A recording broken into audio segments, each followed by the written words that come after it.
Professor Miorsheimer, good to see you again. It's good to see you. Okay, thank you very much for being with us today. Let us start with a big question. I would like you to draw a big picture for us. So people say that a new Cold War between the United States and the China-centered rival bloc has arrived in international politics. And what do you think the future of the liberal international order will be? I think there's no question that we are in a new Cold War. But this Cold War is different than the first Cold War in a very important way. In the first Cold War, we had one conflict dyad. In other words, we had the Soviet Union here and we had the United States here. Today, we're in a multipolar world. There are three great powers, and the United States and China are one conflict dyad, and the United States and Russia is the other conflict dyad. Mm-hmm. So if you think about the world that we're in today, you have two sets of great power rivalries, whereas in the first Cold War, you had only one rivalry. Mm-hmm. So this is a more dangerous world. And if you look at what's happening in Ukraine today, you see that the United States is almost at war with Russia. And if you look at the situation in East Asia, it's easy to imagine scenarios where you get a war between the United States and China. Mm-hmm. So you have these two very dangerous but different situations in Eastern Europe and in East Asia. Whereas in the Cold War, it was really just the United States versus the Soviet Union. Mm-hmm. So yes, we are in a Cold War, but I think it's a more dangerous Cold War than the first Cold War. Mm-hmm. Now, with regard to your question about the liberal international order, you can only have a liberal international order when you have one great power that dominates the system, and that great power is a liberal state. And during the unipolar moment, after the Cold War ended, up to about 2017, we were in a unipolar world. The United States was the only great power on the planet. And in that world, you could have a liberal international order. Mm-hmm. But we do not live in a unipolar world anymore. We live in a multipolar world. And if you look at the Chinese, they're creating institutions of their own. Mm-hmm. They're in effect creating an order of their own. So the Chinese are building an order, the Americans have an order, and that notion of a liberal international order, a big overarching order, has gone away. I have a follow-up question for you. Don't you think that China and Russia belong to the same bloc? Some analysts say that actually there's a emerging alliance between China and Russia, so they are in there together. There's no question they're in that together. Mm-hmm. I'm actually surprised that happened because in a multipolar world where America's most dangerous rival is China, yes, that the United States would go to great lengths to have an alliance with Russia against China. It makes absolutely no sense for the United States to pick a fight with the Russians and drive the Russians into the arms of the Chinese. But that is in effect what we have done. Mm-hmm. And that's why I think your statement that China and Russia are together in a bloc is correct. Mm-hmm. But that's not the way it has to be. Mm-hmm. That's not the way it should be. Mm-hmm. Okay, very good. Your argument is now clearer. Okay. Let us move to our second subject, which is the war in Ukraine, which is a very controversial and exciting subject to talk about. How likely is a nuclear war breaking out over Ukraine? Well, it's almost impossible to say with any certainty how likely it is. You know, if anybody says there's a 50% chance or 60% chance, you should be very suspicious of what they say, because it's almost impossible to come up with numbers like that. Yes. But I would say that there is a non-trivial possibility of a nuclear war. And I think there are two ways that you can get a nuclear war. One is if the Russians are losing on the battlefield in Ukraine. The Ukrainian military, with a great deal of assistance from the United States, mainly weaponry and training and intelligence, that Ukrainian military begins to defeat the Russian military in a serious way. I think then the Russians will think seriously about using nuclear weapons. And one reason it's likely, maybe even very likely, that they would use nuclear weapons if they were losing a war is because they could use them inside Ukraine to rescue the situation and not hit NATO forces and therefore prompt a nuclear retaliation by the United States. So it's possible for the Russians to think of a nuclear war as one in which they use nuclear weapons against the Ukrainian forces and there's no nuclear retaliation. And when there's no nuclear retaliation, you're much more likely to think about using nuclear weapons. The other scenario is where the United States gets involved in the fighting. Up to now, the United States is doing everything but pulling triggers and pushing buttons to drop bombs. But what happens if the Americans come into the war? And it is possible that the United States will end up fighting against the Russians, not at the nuclear level, at the conventional level. The Russians can't even beat the Ukrainians. You can imagine what would happen if the Americans and their European allies came into the fight. And as the director of national intelligence in the United States said, that is the scenario, or one of the scenarios, where it is most likely that the Russians would use nuclear weapons against the United States forces, because they can't fight them at the conventional level, and that would clearly be an existential threat. So how might the war in Ukraine end? That's a very difficult question to answer. Yes.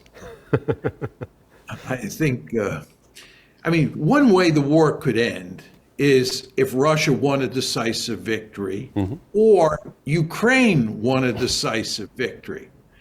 But I don't know anybody who thinks either Ukraine or Russia is going to win a decisive victory.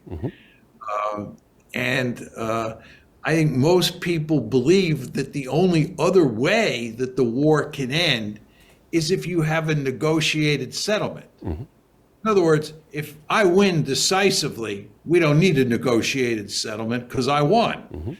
And if you win against me, we don't need a negotiated settlement because you won, and you can dictate the terms of the peace.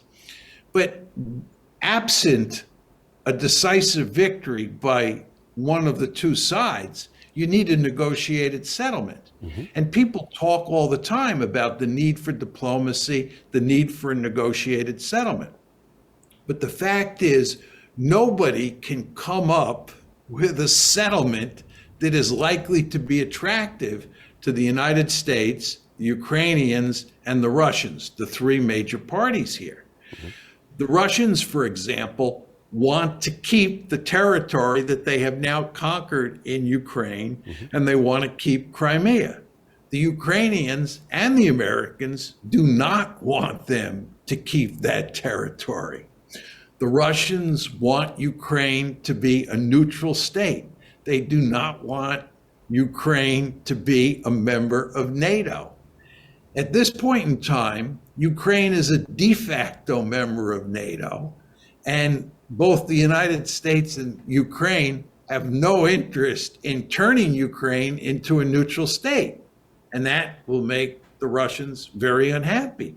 So the question is, how do you sort of square this circle? How do you figure out what a deal looks like? And the answer is nobody can come up with a meaningful deal. And that means, I think, in all likelihood, that the war just drags on. You have a stalemate that could go on for years. Mm-hmm. So what if Putin sort of loses power and somebody else steps in? Would that make any difference? No. I think all the evidence is that if Putin were to leave office, his replacement would be at least as hard-nosed or hawkish about the Ukraine war as Putin is, and probably more hawkish. Here comes another question regarding the war. What will be the war in Ukraine's consequences for U.S.-China relations? I don't think the consequences will be good. First of all, it makes it difficult for the Americans to fully pivot to Asia. Mm-hmm. The Americans should be pivoting out of Europe in a major way and pivoting to Asia and focusing on China. China is a peer competitor to the United States. It may not be as powerful, but it's a peer competitor. And it has the potential to become a regional hegemon in Asia. This is a serious threat to the United States. Russia, on the other hand, is the weakest of those three great powers.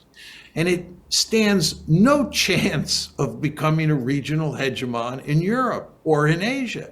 This is not the Soviet Union. This is the weakest of the three great powers.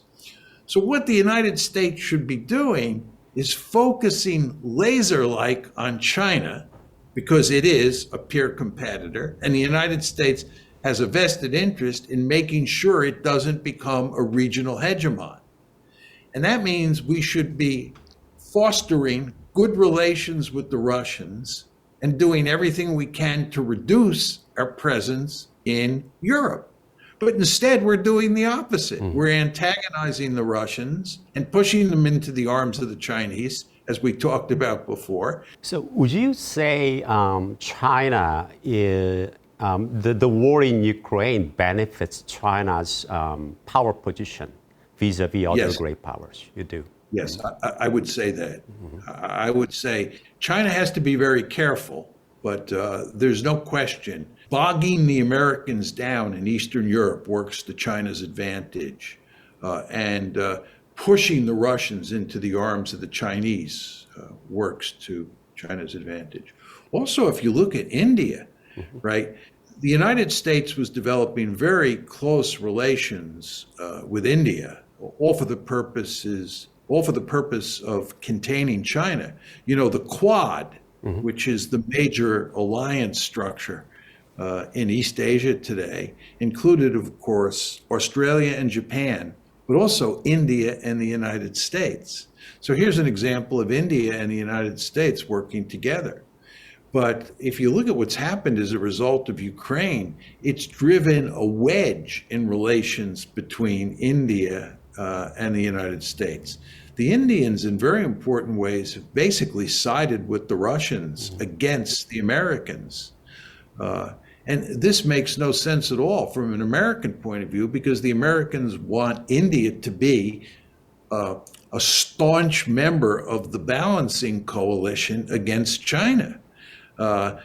And that's not the case. You know, we've put some fissures, some cracks in the relationship between India and the United States. And of course, as we have been talking about, we've pushed the Russians into the arms of the Chinese. Okay, let us move on and to talk about other aspects of, or broader aspects of U.S.-China relations. My first question here is, how likely is a hot war occurring between the United States and China? I think there are basically three major flashpoints between the United States and China. One is the South China Sea. Two is Taiwan, which is the most dangerous, of course. And three is the East China Sea, which the Japanese call the Senkaku and the Chinese call the Diao Islands, that are disputed territory between Japan and China. And you can tell a story how you get a war between Japan and China over those small islands in the East China Sea. You can tell a story how you get a war over the South China Sea or over Taiwan. And all of this is to say, you have a series of flashpoints, disputed territories, disputed bodies of water that could lead the two sides to clash. And what makes it especially dangerous and what makes it different than the Cold War, you want to remember that during the Cold War, the scenario that we worried about the most was the Central Front in Europe. And a war on the Central Front in Europe would have involved two giant armies with thousands of nuclear weapons crashing into each other. It was hard to imagine fighting a war like that because we might all get incinerated. So the end result was you actually had quite a stable situation in Europe. You don't have the equivalent of the Central Front. It's not like there's going to be a war between a massive Chinese army and a massive US-led alliance army. That's not going to happen. Our air and naval conflicts in places like the South China Sea and the East China Sea, where only small numbers of ground forces are involved. And it's just much more easy to imagine a war like that happening. And it's also, if you think about it, easier to imagine nuclear weapons being used because you're not on the Chinese mainland, you're out in the water. And the probability is non-trivial, especially when you talk about Taiwan, which, as you know, is an especially dangerous situation. We Koreans tend to believe that the Korean Peninsula can be another flashpoint over which China and the United States come into fight. Would you agree? Yes. I usually say that's the fourth flashpoint. The problem here is that South Korea is closely allied with the United States, and China is allied with North Korea. The Americans are going to be automatically involved because there are American troops in South Korea, and it's hard to imagine that the Chinese don't get involved. Between South Korea and North Korea, initially escalating to a war involving the United States and China is great. But I think, Dong-sun, what would happen in that situation if North Korea and South Korea got involved in a major crisis or even a war broke out, I believe in most instances, the United States and China would go to great lengths to shut the war down so that they didn't get dragged in. I think the Chinese worry about the North Koreans. I've talked to a good number of high-level Chinese who tell me that they worry greatly about the North Koreans acting foolishly and precipitating a war with South Korea and the United States, which would then force China to get involved. I mean, as you know, this is one of the reasons that great powers don't want allies to have their own nuclear weapons. From a Chinese point of view, it is not a good thing that North Korea has nuclear weapons because it could use them and end up dragging the Chinese into a war.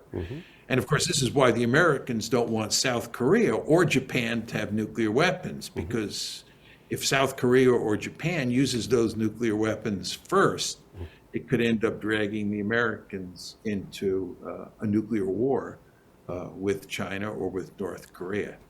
But no, there's no question that the Korean scenario is the fourth scenario. How probable is a Chinese invasion of the Taiwan? Well, I think there are basically three ways that China can threaten Taiwan militarily. One is an invasion. Two is a naval blockade. And three is by bombing the island with aircraft or missiles. Now, of course, you could do all three of those things at the same time. But your question was, how likely is an invasion? I think not very likely at this point in time. In fact, I think highly unlikely at this point in time. I think if anything, the Chinese would blockade Taiwan and try to strangle it economically. The reason I don't think an invasion is likely is that amphibious operations are remarkably difficult to execute. Furthermore, I believe the Americans would come to the defense of the Taiwanese, and that would make it really difficult to execute an amphibious operation.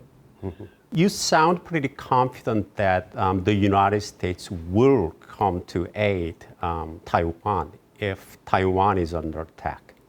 I find it hard to imagine the United States not defending Taiwan or defending South Korea or defending Japan. And Taiwan is, in the American mindset, of enormous strategic importance. If the Chinese were to attack Taiwan and the United States did nothing, the signal that that would send to South Korea, to Australia, to India, to Japan, to the Philippines, to the Vietnamese, would be extremely negative. You would think the United States is not a reliable partner. The United States allowed China to take Taiwan. What does that say about what the United States would do to protect us? It probably says the United States won't protect us either. So given that logic, the incentive for the United States to protect Taiwan is very important. And then there's a second reason. It's widely believed, especially in Japan, but even in the United States, that controlling Taiwan is of strategic importance for the purposes of bottling up the Chinese Navy and the Chinese Air Force inside the first island chain. And there is a widespread belief that if China were to take Taiwan, it would allow it to breach the first island chain much more easily. So the idea is that we have to hang on to Taiwan. So I just find it hard to imagine the United States not defending Taiwan. So the world is going through a global crisis, the global climate crisis, and there's a meeting called COP27 is currently being held in Egypt to discuss, solutions to that crisis. And can the U.S. and China cooperate to resolve the global climate crisis? I don't think they can cooperate very much. My view on this is that when great powers are involved in an intense security competition, it makes it very difficult for those great powers to cooperate on issues of mutual interest. Xi Jinping has said exactly this. The logic I just laid out for you, Xi Jinping has laid out himself. He said, you're going to find it very hard to cooperate on climate and other issues as long as there is this intense security competition. I figure the U.S.-China Cold War will be a long game, spanning out decades. Which of the great powers has a better odds of winning the geopolitical competition? Well, I think it's largely a function of which country performs the best economically over time. What has made China such a formidable power and a peer competitor of the United States is its economic performance over the past 3 decades. Truly impressive. And what's most important within that economic context is China's ability to build cutting-edge technologies. The Chinese are really impressive. And I think in very important ways, the economic competition between the United States and China in the years ahead is going to focus mainly on developing high-end technologies like semiconductors, artificial intelligence, quantum computing, so forth and so on. That's what really matters. And the question is, can the Americans, with their present policy of trying to strangle the Chinese economy, can they strangle it? Can they slow it down? Who is going to win the economic fight? Which one of those countries is going to remain the number one producer of cutting-edge technologies in the decades ahead? But the one that wins that race is the one that's going to come out on top. If I had to bet, I'd bet the United States, just because historically the United States, I think, has demonstrated that it has a more dynamic economy. Then I want to make one final point. And this is if we talk about the long term. That's when demographics kicks in. And the problem that the Chinese have is that as a result of the one-child policy, slowly but steadily, their population size is going to decline. And furthermore, they're going to find that they have a population that has more 80-year-olds than 8-year-olds. They're going to have a lot of old people and not many young people, and the size of the population is going to shrink. The Americans, on the other hand, have the advantage that the United States is an immigrant culture. If you, Dong Sun, want to become an American, you can become an American and you can fit in here, right? My distant relatives came from Europe in the middle of the 19th century, and they went from being Germans or being Irish and became Americans. So it's an immigrant culture. And as the American birth rate declines, and mind you, the American birth rate is declining, right? We can solve that problem by bringing in immigrants. So if you look at the demographic projections out to the end of the century, the United States looks much better than China, and it's because of immigration. And the two principal building blocks of power are demographics, population size, and wealth.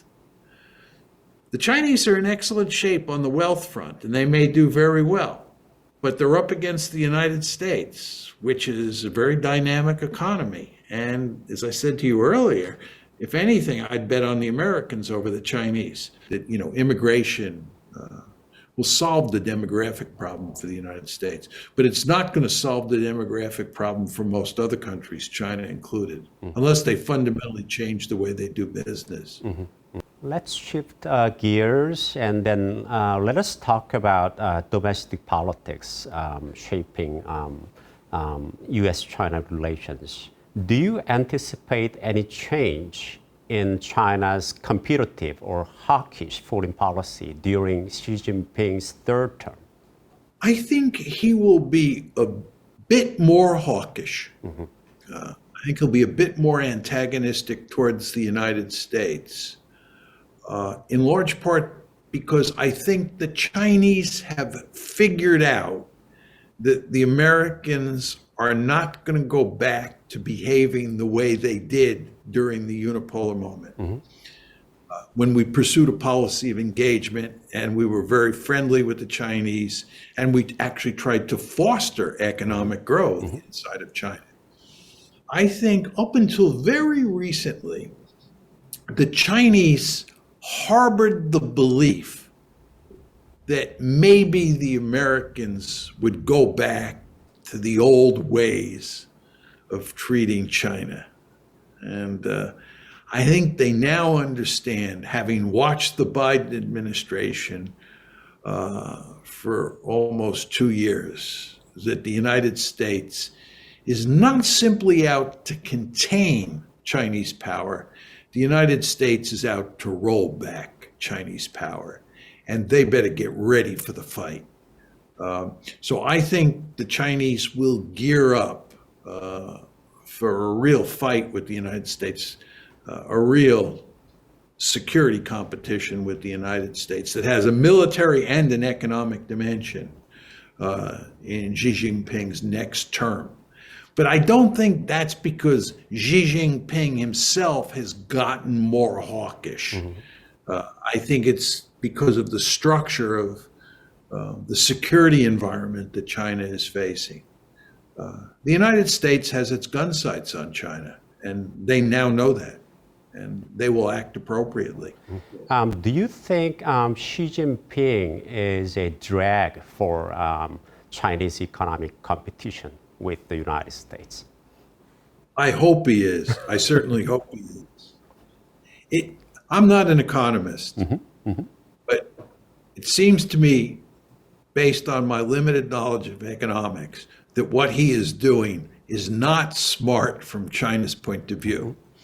And there are lots of Chinese I know who say exactly that, and who are surprised that he is, in a sense, reining in and limiting the entrepreneurial spirit, businesses that, develop sophisticated technologies. It kind of looks like Xi Jinping is going back in the direction of communism, state planning, and so forth and so on, limiting markets, clamping down on entrepreneurs.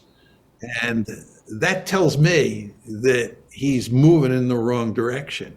But having said that, how will the result of the U.S. midterm elections impact the U.S.-China relations? I think a lot of people believe that there are fundamental differences between Republicans and conservatives, between Republicans and Democrats on foreign policy. That's not true. The differences between Republicans and Democrats, the red-blue divide, as we describe it here, mainly has to do with domestic politics. There's just no real difference on the foreign policy front between Republicans and Democrats. And in fact, the best evidence of that is Joe Biden. When he became president, how did Joe Biden react to China? What was his policy on China? He followed in the footsteps of Donald Trump. So this is not to say that policy doesn't change, but it doesn't change and lead to a situation where the Republicans want to do this and the Democrats want to do that. So North Korea has managed to build its own arsenal despite the great powers' opposition. Will North Korea ever give the arsenal up? They would be crazy to give the arsenal up. If South Korea had nuclear weapons, they'd be crazy to give up their nuclear weapons. Korea, whether you're South Korean or North Korean, you live in a very dangerous area of the world. Sorts of other great powers in the region, or major powers like Japan, Russia, China, and Korea is a small country, whether it's a unified Korea or just North Korea and South Korea. It's a small, rather weak country compared to the great powers.